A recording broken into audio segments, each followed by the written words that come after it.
Imagine living in a world where books are treasures. Each manuscript is copied by hand, page by patient monks in candlelit monasteries. A single Bible might take years to complete, and its value is so great that it could equal the wealth of a noble estate. In such a world, books are not just objects. They are sacred, rare, and tightly controlled. Then, suddenly, something changes. A new invention appears, one that can multiply books by the hundreds, even the thousands. Knowledge, once restricted to a chosen few, is now within reach of merchants, students, and ordinary citizens. This invention was the printing press, created by Johannes Gutenberg in the mid-15th century.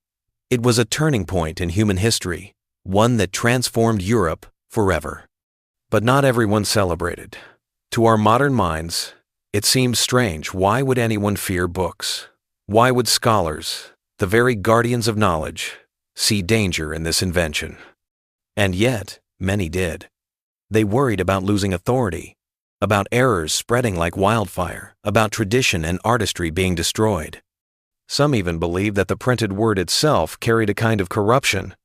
So today, on Before Wi-Fi, we ask, why did the first printed books scare ancient scholars in Europe?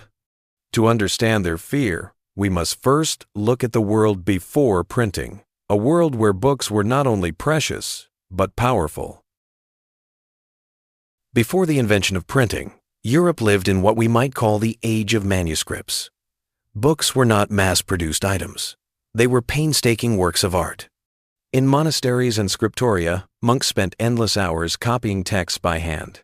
Each letter was carefully written with quills, each page often decorated with elaborate initials and vibrant illustrations. These illuminated manuscripts were not simply books, they were treasures. Because the process was so time-consuming, books were rare and incredibly expensive.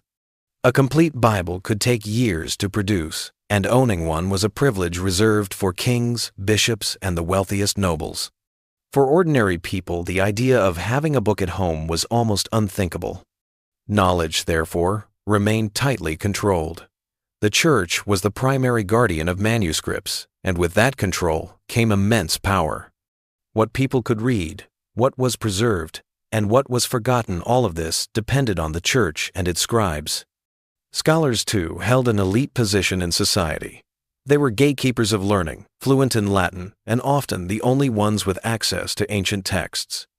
Their authority came from scarcity, from the fact that so few people could even approach the world of books. This was the fragile balance of Europe before printing: books as rare jewels, scholars as their guardians, and the Church as the supreme custodian of written knowledge. But in the 1440 seconds, in the city of Mainz, Johannes Gutenberg's invention would shatter this world forever. The arrival of Gutenberg's printing press. In the bustling city of Mainz, around the year 1440, a goldsmith named Johannes Gutenberg unveiled an invention that would change the course of history: the movable type printing press. It was revolutionary. Instead of copying texts by hand, Gutenberg used individual metal letters that could be arranged, inked, and pressed onto paper. Once a page was finished, the type could be rearranged to print a new one. What once took months could now be done in a single day. The breakthrough was staggering. For the first time, books could be produced on a large scale. Instead of a single manuscript locked away in a monastery, there could be hundreds, even thousands of copies circulating throughout Europe. One of Gutenberg's greatest achievements was the Gutenberg Bible, printed in the 1450 seconds. It combined the beauty of traditional manuscripts with the power of mass production. To this day, it is celebrated as one of the most important books ever printed. For scholars and church leaders who embraced it, the printing press was a miracle. Education could expand, knowledge could spread, and ancient texts could be preserved for generations. Universities suddenly had access to more books than ever before. Students could study works of philosophy, science, and literature that had once been hidden away. And yet, not everyone welcomed this change. With every page printed, the old order of knowledge, exclusive, sacred, and carefully guarded, began to unravel. The printing press was not just a tool. It was a force of disruption, one that promised progress but also stirred fear among those who stood to lose power. Because if books could now be owned by anyone, what would happen to the authority of the few who had always controlled them? The initial enthusiasm and spread of books. The first decades after Gutenberg's invention were filled with excitement. Suddenly, books were not confined to monasteries or the private libraries of nobles. They began to appear in cities across Europe, in markets, in universities, even in the homes of wealthy merchants. Centers of printing emerged rapidly. Mainz, Venice, Paris, and Nuremberg became hubs of this new industry. Venice alone would grow into one of the great printing capitals of the Renaissance, producing thousands of volumes that traveled across the continent. For the first time in history, students had access to multiple copies of the same text. Universities could expand their curricula, and scholars could debate using the same editions. A single book no longer belonged only to a single reader. It could reach entire communities. Among the most widely printed works was, of course, the Bible. For centuries, access to Scripture had been limited. Now, ordinary Christians could dream of owning their own copy, a development that would have profound consequences in the century to come. But it wasn't just religion.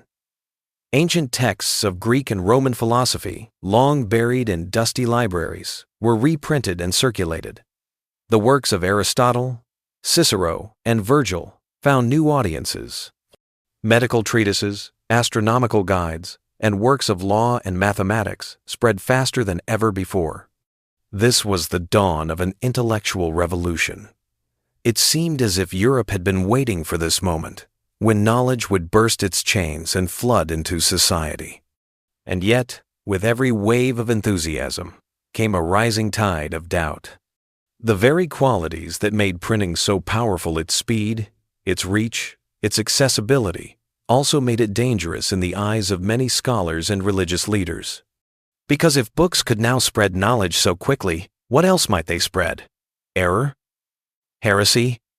Rebellion? The fear was beginning to grow.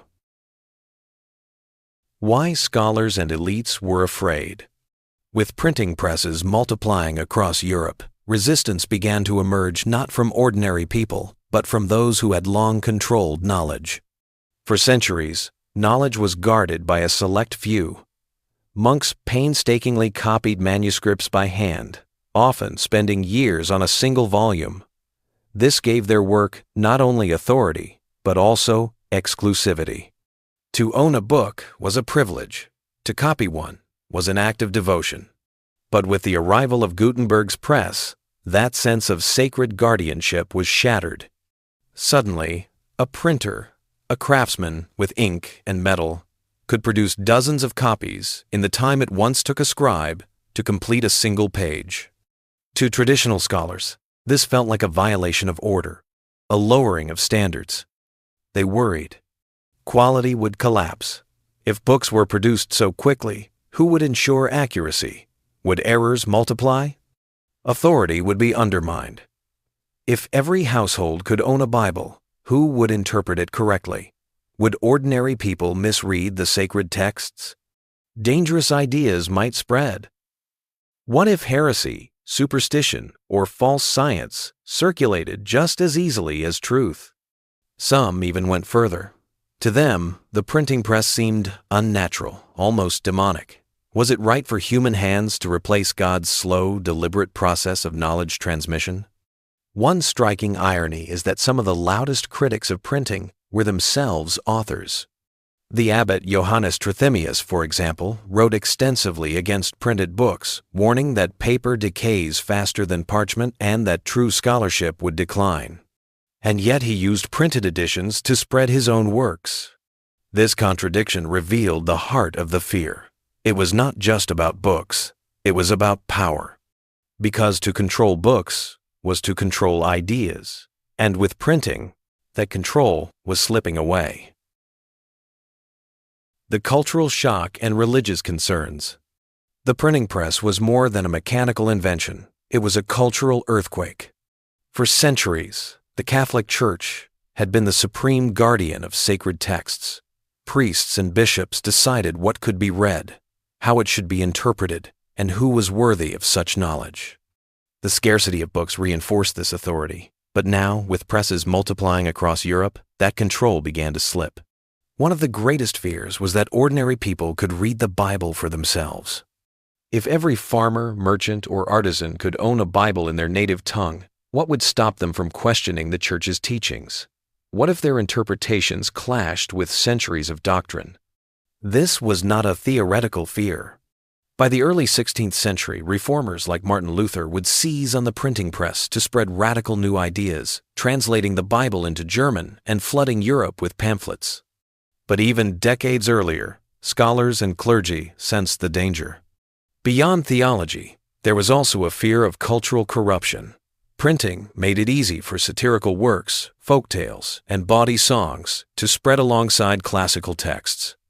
To conservative minds, this flood of unregulated material looked like chaos.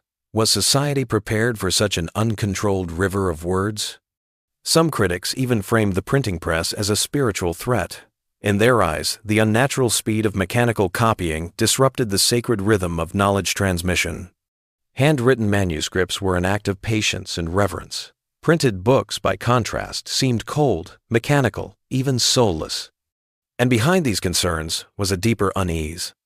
If ideas could now travel faster than armies, if knowledge could spread beyond the Church's walls, if truth itself could be debated by anyone with access to a book, then the very foundation of medieval Europe, religious unity, scholarly hierarchy, and centralized authority, stood on shaky ground. The printing press had not just created books, it had created uncertainty, and for those invested in the old order, uncertainty was terrifying. The legacy of fear and the birth of a new age. In hindsight, the fears of those early scholars and clerics were not entirely misplaced. The printing press did, in fact, change the world forever. It challenged religious authority, fueled the Protestant Reformation, and gave rise to an era where the written word could inspire revolutions. It also democratized knowledge, allowing ideas to spread across class boundaries and national borders in ways previously unimaginable. But here lies the irony. The very people who feared the press as a corrupting force were witnessing the dawn of modern education, science, and literature. The abundance of printed texts created universities where students could study with their own books, instead of borrowing a single manuscript chained to a desk. Printing accelerated the Renaissance by making works of classical philosophy, mathematics, and astronomy widely available. Without it, thinkers like Copernicus, Galileo, or Descartes might never have reached the audiences that shaped history. Yes, the press brought upheaval. It toppled certainties, spread dangerous ideas, and broke monopolies of power. But it also opened the path to freedom of thought and eventually to the Enlightenment. The lesson is clear. Every great leap in technology provokes fear. From printing to electricity to the internet, each new tool seems threatening at first. Yet, over time, the very thing once seen as dangerous often becomes the cornerstone of human progress. The story of the first printed books is not just about machines and manuscripts. It is about how societies wrestle with change and how fear itself can become the midwife of a new age.